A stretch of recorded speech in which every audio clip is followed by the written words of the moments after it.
ನಮಸ್ಕಾರ ಸ್ನೇಹಿತರೆ, ದೇವೀಸ್ ಕೆಫೆ ಚಾನಲ್ಗೆ ಸ್ವಾಗತ. ಇವತ್ತು ನಾವು ಉಳ್ಳಿ ಹೂವು ಪಲ್ಯ ಮಾಡೋಣ. ಉಳ್ಳಿ ಹೂವು ದಂಟು ಅಂತ ಹೇಳ್ತಾರಲ್ಲ, ಇದು ಏನದು, ಇದನ್ನ ಇಟ್ಟು ಪಲ್ಯ ಮಾಡೋಣ. ಇದನ್ನ ಚೆನ್ನಾಗಿ ಸಣ್ಣಗೆ ಹಚ್ಕೊಂಡು ತೊಳೆದು ಸೋಸಿಟ್ಟಿದ್ದೀನಿ ನಾನು. ಇದಕ್ಕೆ ಏನೇನು ಸಾಮಗ್ರಿಗಳು ಬೇಕಂತ ನೋಡೋಣ ಬನ್ನಿ.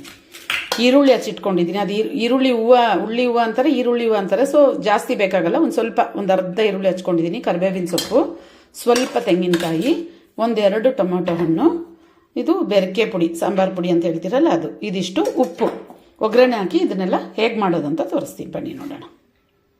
ನೋಡಿ ಸ್ನೇಹಿತರೆ, ಸ್ಟವ್ ಹಚ್ಚಿ ಬಾಣಲಿ ಇಟ್ಟಿದ್ದೀನಿ. ಎಣ್ಣೆ ಹಾಕೋಣ ಇವಾಗ. ಇದಕ್ಕೆ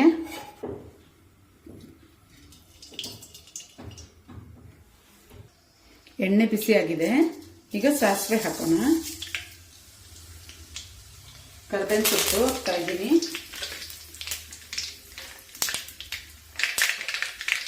ಈಗ ಈರುಳ್ಳಿ ಹಾಕ್ತಾ ಇದ್ದೀನಿ. ಈರುಳ್ಳಿ ಸ್ವಲ್ಪ ಫ್ರೈ ಮಾಡೋಣ. ಈಗ ಟೊಮೆಟೊ ಹಾಕ್ತಾ ಇದ್ದೀನಿ.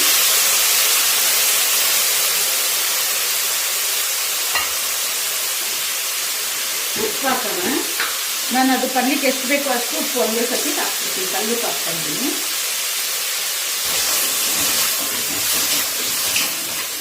ಈ ಟೊಮೆಟೊ ಚೆನ್ನಾಗಿ ಮ್ಯಾಶ್ ಆಗಬೇಕು.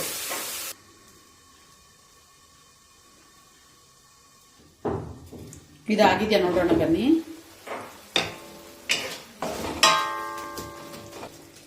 ನಾನು ಸ್ವಲ್ಪ ಹಾಕಬೇಕು. ಈಗ ಸಾಂಬಾರ್ ಪುಡಿ ಹಾಕೋಣ.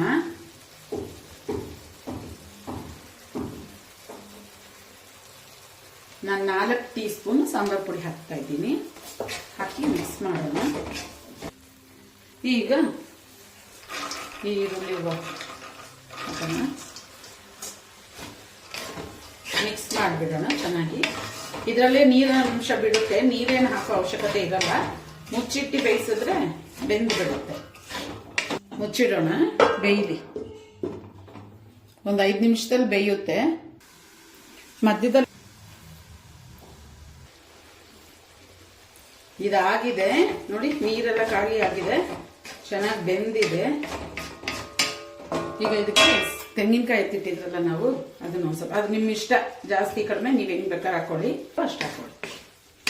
ಈ ತೆಂಗಿನಕಾಯಿ ಹಸಿ ವಾಸನೆ ಹೋಗೋ ಥರ ಒಂದು ಸ್ವಲ್ಪ ಫ್ರೈ ಮಾಡಿಬಿಟ್ಟು ನೋಡಿ ಸ್ನೇಹಿತರೆ, ಬಿಸಿ ಬಿಸಿಯಾದ ರುಚಿ ರುಚಿಯಾದ ಈರುಳ್ಳಿ ಹೂವು ಪಲ್ಯ ಮಾಡಿದ್ದೀನಿ. ನೀವು ಟ್ರೈ ಮಾಡಿ ಹೇಗಿದೆ ಅಂತೇಳಿ.